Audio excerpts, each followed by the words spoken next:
He thought he knew his wife, until a text exposed her lies. Her betrayal cut deep, but his response? A masterstroke nobody saw coming. Dr. Alex Carter, 45, leaned over his laptop in a quiet Seattle hotel room, the glow of the screen casting sharp shadows across his hands. His fingers, steady through countless cardiac surgeries, danced across the keyboard, finalizing slides for his keynote at the Pacific Northwest Cardiology Summit. As chief of cardiology at Harborview Medical Center, Alex had built a reputation for precision, both in the operating room and in mentoring the next generation of physicians. Tomorrow, 600 doctors would pack the conference hall to hear his take on 2 decades of interventional cardiology breakthroughs. He was ready, or so he thought. His phone buzzed on the desk, a text from Maria Lopez, a longtime colleague and hospital administrator. "Congrats on Laura and Ryan's chemistry. You always said they got along well." Alex froze, his pulse quickening to a steady 90 beats per minute, a cardiologist's reflex to clock his own stress response. Laura, his wife of 20 years, his college sweetheart who'd cheered him through med school, and 2 kids. Emma, 20, pre-med at UW, and Noah, 18, studying engineering at Caltech. Ryan, 32, his star resident, the one he'd mentored for 4 years, invited to family barbecues and recommended for a prestigious UCLA fellowship. Chemistry? The word gnawed at him. Alex opened the Find My app, a precaution he and Laura had set up years ago when Emma started driving. Laura had texted earlier, at the art gallery with Sarah, catching up. Good luck with the keynote prep. But the blue dot on the map pulsed at the Grand Seattle Hotel, the summit's venue, 3 blocks from where Alex sat. No art gallery. No sala. Just the hotel where Ryan was presenting his research on aortic valve repairs that afternoon. His mind raced, piecing together fragments he'd dismissed. Laura's late nights at the community center where she volunteered, her phone angled just out of view during dinners. Ryan's overly familiar texts about hospital gossip. Alex had chalked it up to their shared orbit. His wife and his protege, both part of his world, both trusted. But Maria's text cracked that trust like a fault line. He checked the conference app.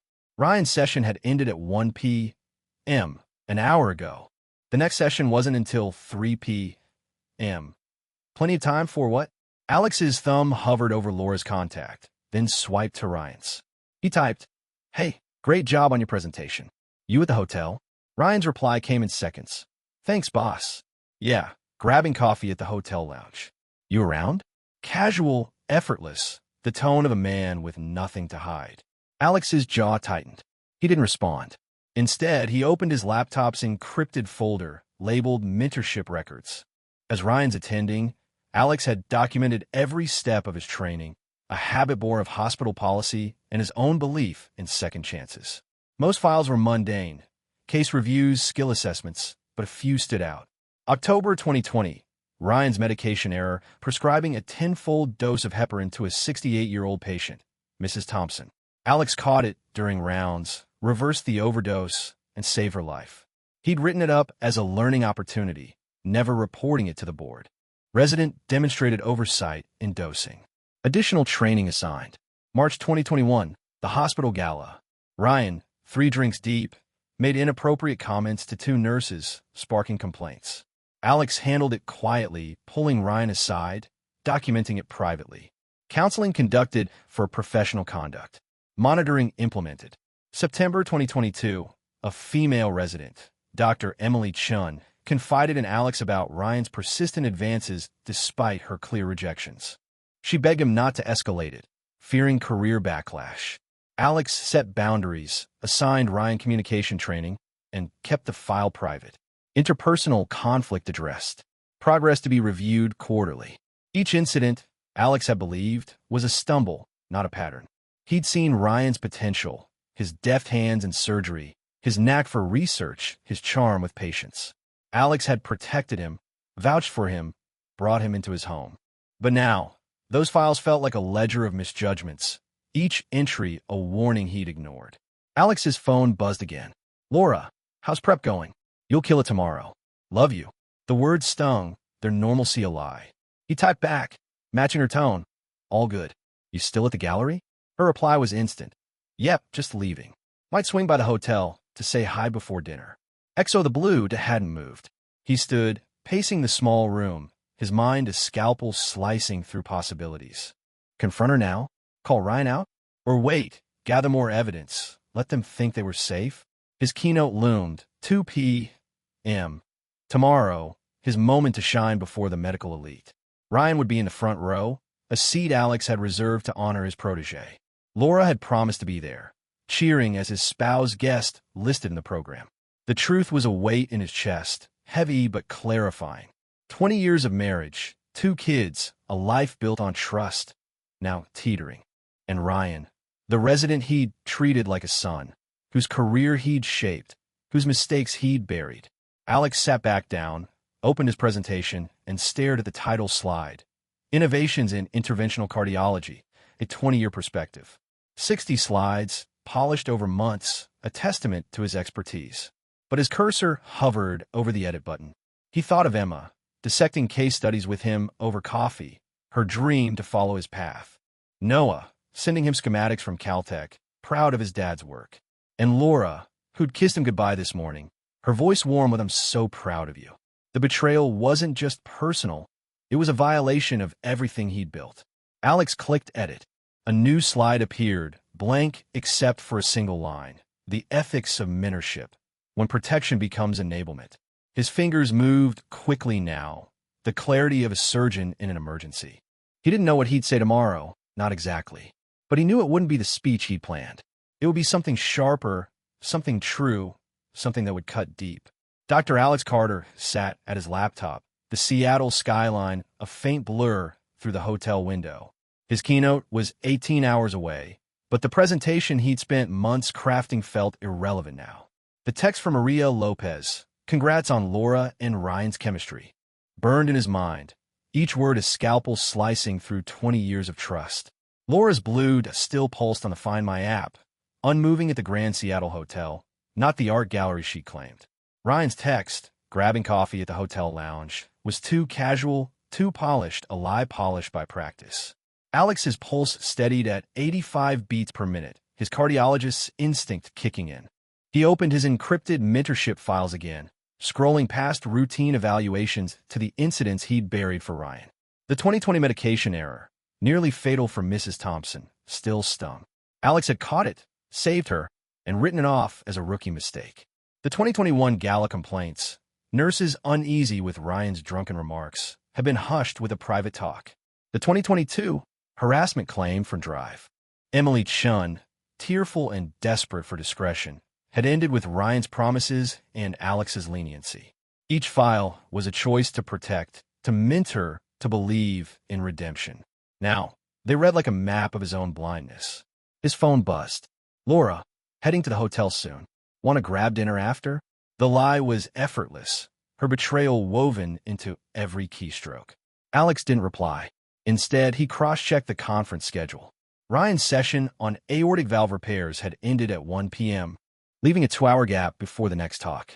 Enough time for a rendezvous, for secrets shared in a hotel room. Alex's fingers hovered over his phone, tempted to confront them now, to storm the lounge and catch them mid-lie. But he stopped. A confrontation would be messy, emotional, deniable. He needed something sharper. He pulled up his keynote, the new slide still blank except for its title, "The Ethics of Mentorship, when Protection Becomes Enablement." His cursor blinked, demanding action. Alex began typing, his mind as precise as in surgery. Case study, a resident with exceptional skills but recurring lapses. He outlined the 2020 error without naming Ryan. Tenfold heparin overdose, caught by attending, patient stabilized. Then 2021, inappropriate conduct at institutional event, multiple staff complaints, resolved privately. Finally, 2022, colleague reports persistent advances, requests confidentiality, training assigned. No HIPAA violations, no names, just facts, cold and undeniable.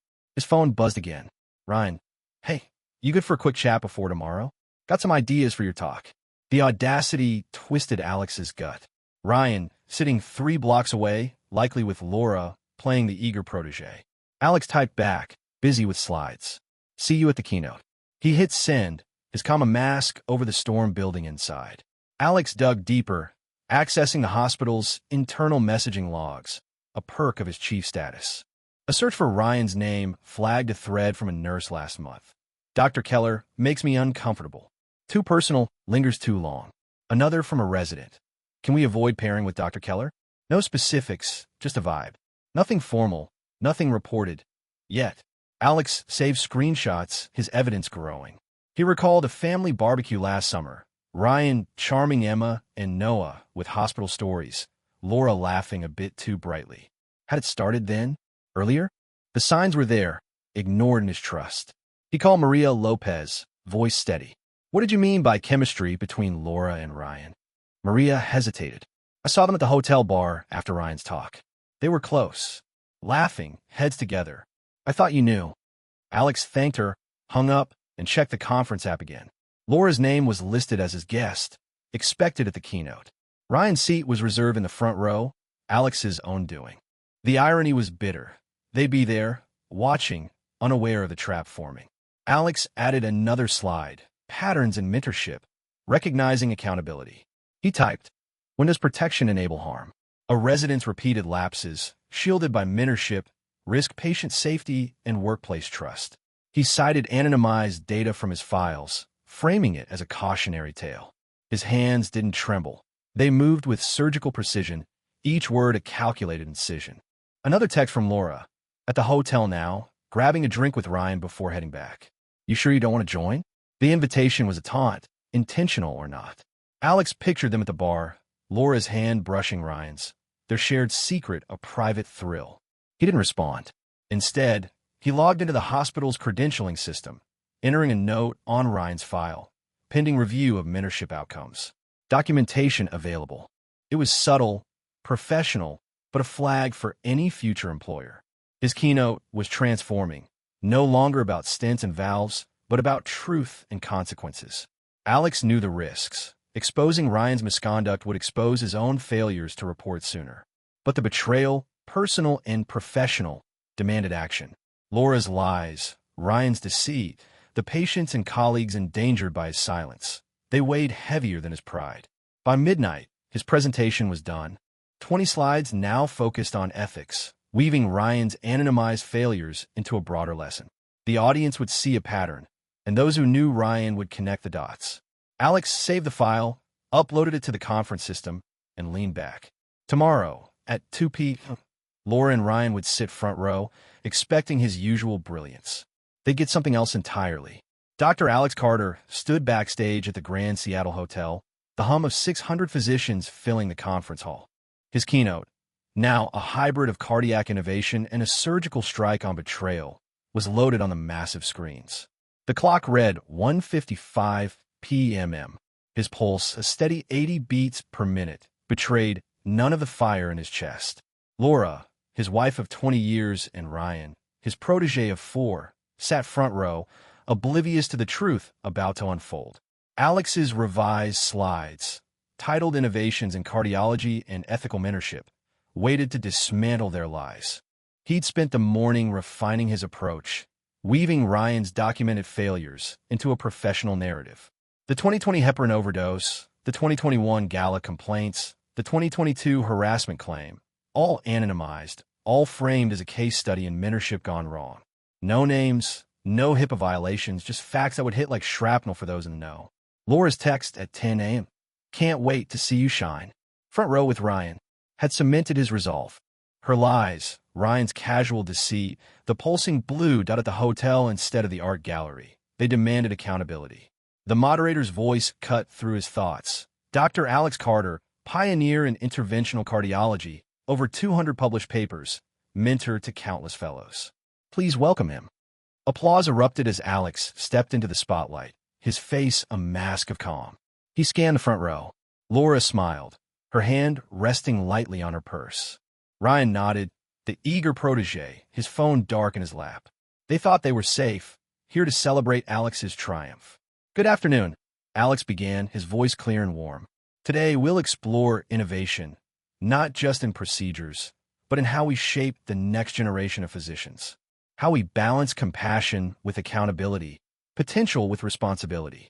The audience leaned in, pens poised, phones ready to capture slides. Alex clicked to his first section, cardiac advancements. He walked them through stents, valve repairs, and patient outcomes, his expertise commanding the room. Ryan whispered something to Laura, who nodded, impressed. Alex's stomach twisted, but his delivery didn't falter. 30 minutes in, he pivoted. Now, let's discuss a harder topic, mentorship. The screen flashed to a new slide. The ethics of mentorship, a case study. Ryan's posture stiffened, his eyes narrowing at the unexpected shift. Laura glanced at him, then back at Alex, her smile faltering. We all want our trainees to succeed, Alex continued. But what happens when our protection enables harm? Let me share a case from my own experience. He clicked to the next slide. Incident 1, October 2020. A resident prescribed a 10-fold heparin dose to a 68-year-old patient. The error caused severe bleeding, corrected only by immediate intervention. I chose to treat it as a learning opportunity, not a reportable offense. Murmurs rippled through the audience. Ryan's hands clenched, his face pale. Laura's fingers tightened on her purse, her eyes darting between Alex and Ryan. Incident 2, March 2021. Alex pressed on, voice steady. The same resident, at an institutional event, made inappropriate comments to staff, prompting complaints. I counseled him privately, believing in redemption. No formal report was filed. The room grew quiet, the weight of the pattern sinking in. Ryan shifted, his jaw tight, as if calculating an escape. Laura's gaze dropped to her lap. Incident 3, September 2022. Alex's eyes locked briefly on Ryan. A colleague reported persistent, unwanted advances, requesting confidentiality to protect her career. I assigned training, set boundaries, kept it private. But patterns, as we know in medicine, predict outcomes. The audience was silent now, some recording, others scribbling notes. A program director in the third row whispered to a colleague, their heads shaking. Alex advanced to the final slide. When protection becomes enablement. This resident was brilliant, gifted hands, sharp mind, charismatic.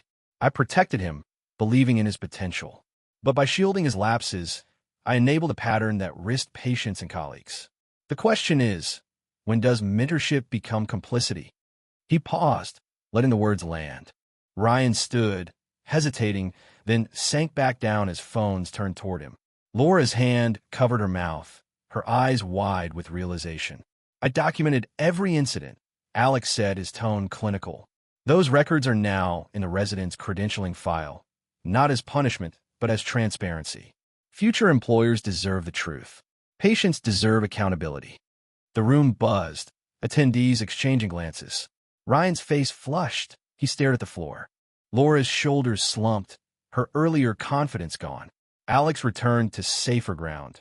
Future directions in cardiology, but the damage was done. The audience knew this wasn't just a case study. The front row, where Laura and Ryan sat exposed, was a stage of its own. As Alex concluded, "Thank you for your attention. Questions?"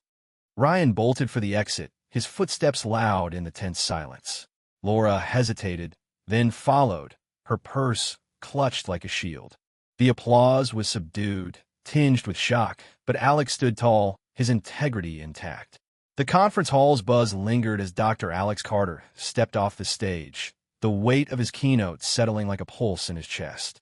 His expose of Ryan's misconduct, veiled as a mentorship case study, had detonated silently, leaving Laura and Ryan scrambling from the front row. The 600 physicians in attendance whispered, phones already lighting up with texts and posts. By 3:30 p.m. #mentorship failure trended on medical Twitter, fragments of Alex's speech dissected online. Cardiologist admits enabling residents' errors. Career-ending move? Alex returned to his hotel room, ignoring the 12 missed calls from Laura and a single text from Ryan. You didn't have to do that. He didn't reply. Instead, he called his lawyer, Karen Patel, who'd handled their estate planning. I need divorce papers drafted, he said, voice steady. Fussed. Karen didn't ask questions, only confirmed she'd have them ready by Monday. Alex then logged into his bank accounts, securing his retirement funds and joint accounts, protected by a prenup Laura had signed 2 decades ago. Illinois' no-fault divorce laws would keep this clean, surgical. By evening, the hospital board emailed, requesting an urgent meeting. Alex's note in Ryan's credentialing file, pending review of mentorship outcomes. Documentation available, had triggered a review. New complaints surfaced. A nurse from 2023 reported Ryan's suggestive comments during rounds. A resident flagged his dismissive attitude toward protocol. The UCLA Fellowship Committee called Alex, probing Ryan's record. There's a pattern, he told them, forwarding anonymized incident reports. By Sunday, UCLA revoked Ryan's offer. Laura's text flooded in. How could you?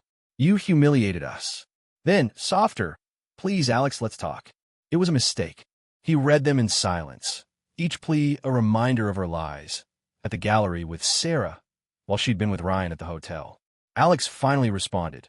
Meet me at the house tomorrow. 6 p.m. He contacted a locksmith, scheduling a change of locks for Monday morning. The house, his before the marriage, would stay his. At the hospital Monday, whispers followed Alex. Colleagues avoided his gaze, unsure whether to applaud his courage or question his motives. Dr. Emily Chun, the resident who'd reported Ryan's harassment in 2022, approached him. Thank you, she said quietly. I heard your speech. Others are speaking up now. She mentioned 2 nurses and another resident who'd filed complaints, emboldened by Alex's transparency. The hospital board suspended Ryan's privileges pending investigation, citing credible concerns. Alex met Laura at the house that evening. She stood in the driveway, arms crossed, eyes red. You planned this, she accused. You destroyed him to hurt me. Alex shook his head. I exposed a pattern of misconduct I should have reported years ago. Your affair just made it personal. Laura's voice cracked. It was one mistake, Alex. 20 years, Emma. Noah, doesn't that mean anything? He held her gaze. Every lie you told, every time you met him, those were choices, not mistakes. I'm done. He handed her a folder with temporary arrangements. Her car, half their savings, her personal belongings packed by movers. Stay with Sarah, he said, referencing her sister. The divorce papers are coming. Laura's shoulders shook, but she took the folder and left without another word. Alex stood alone, the house quiet, its familiarity hollow. Emma called from UW that night, voice trembling. Mom says you humiliated her out of jealousy. Alex exhaled. Your mother had an affair with Ryan. I revealed his professional misconduct, documented for years. Both are true. Emma was silent then. I need time to process this. Noah, more direct, texted, Dad, you okay? Mom messed up. Ryan too. I get why you did it. Alex replied, focus on school. I'm fine. By Tuesday, the medical community was ablaze. Journals requested interviews with Alex about mentorship ethics. A rival hospital's chief emailed, praising his brave transparency. Ryan's name vanished from upcoming conference programs, his research abstracts pulled. The board's investigation widened, uncovering a 4th complaint, a patient who'd felt uncomfortable with Ryan's bedside manner. His career in Seattle was over. No major hospital would touch him now. Alex met with his lawyer Wednesday, signing the divorce papers. The prenup ensured his practice and home were safe. Laura would get her share of liquid assets, fair but not extravagant. He felt no vindication, only clarity. The betrayal had forced him to confront his own failures, protecting Ryan too long, ignoring patterns, prioritizing potential over accountability. The fallout wasn't revenge. It was correction, a scalpel to a wound he'd let fester. 3 years after the Seattle Cardiology Conference, Dr. Alex Carter stood at a podium in San Francisco, delivering a lecture on ethical leadership to a packed room of medical residents. His keynote from that fateful day, exposing Ryan's misconduct as a mentorship case study, had reshaped his career. Now 48, Alex was a respected voice in medical ethics, invited to speak at conferences nationwide. The scars of betrayal lingered, but he'd forged a new path, one built on transparency and accountability. The fallout from the conference had been swift and final. Ryan Keller, once a rising star, was now a medical consultant in a rural Idaho clinic, his $80,000 salary a far cry from the $400,000 fellowship he'd lost at UCLA. The hospital board's investigation, triggered by Alex's credentialing note and new complaints, suspended Ryan's privileges for 2 years. For nurses and 2 residents came forward with accounts of inappropriate comments and advances, their courage sparked by Alex's public stand. No major hospital would hire him now. His research career was dead, his name erased from journals and conference rosters. Laura, Alex's ex-wife, had moved to Denver with her sister after the divorce. The settlement, guided by their prenup, gave her half the liquid assets and her car, but the house and Alex's practice remained his. She remarried a year later, a tech entrepreneur with no ties to medicine. Her social media showed curated smiles, hiking trips, wine tastings, but Emma, their daughter, confided to Alex that Laura struggled to rebuild her social circle. The wives of Seattle's medical elite, once her friends, had distanced themselves, their invitations drying up after the affair became whispered lore. Alex's relationship with his children, Emma and Noah, had weathered the storm. Emma, now 23 and in her first year of medical school at UW, visited often, dissecting case studies with Alex over coffee. At her white coat ceremony, she hugged him, whispering, "You showed me integrity matters more than skill." Noah, 21, was thriving at Caltech, engaged to a mechanical engineering grad student. During a recent call, he said, "Dad, you did what was right. Mom and Ryan chose their mess. You just cleaned it up." Their support grounded Alex, a reminder that truth, however brutal, had preserved what mattered most. Professionally, Alex's star had risen. The American College of Cardiology tapped him to chair a task force on mentorship standards, his keynote now a case study in ethics courses. Young residents approached him at conferences, seeking advice on navigating tough calls. One, Dr. Priya Patel, echoed Dr. Emily Chin's gratitude from years ago. "Your speech gave me the courage to report a colleague's harassment.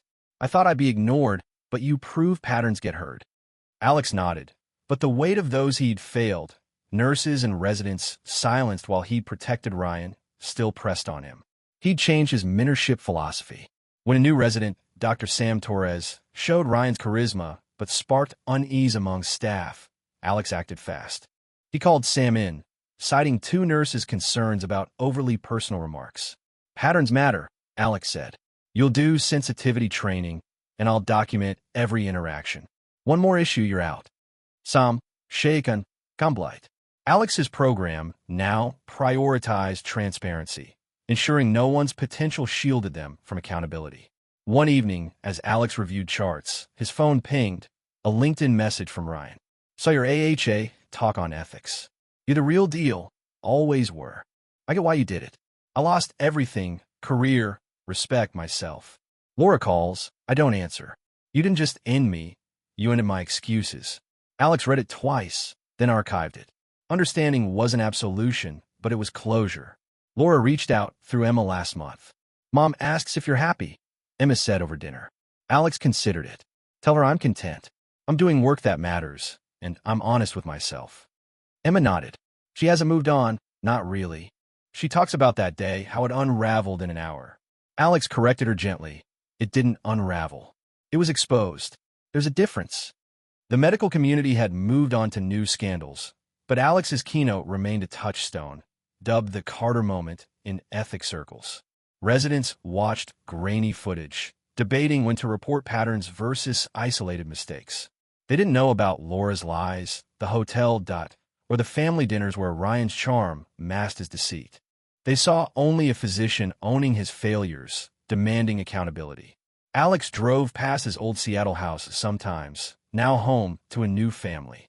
He didn't linger, just noted the bikes in the yard, signs of a different life. His new place, closer to Harbor View, was functional, with a home office for his ethics work. He dated occasionally, but trust rebuilt slowly. Contentment came from his kids, his work, and the clarity he'd gained. The truth hadn't been revenge. It was surgery cutting away a diseased pattern of enablement. Ryan's fall, Laura's isolation, Alex's own reckoning. They were consequences of choices, not fate. He'd saved his integrity, his kids' respect, and his profession's trust. The scars remained, but they were proof of healing, of a life reclaimed through brutal, necessary truth.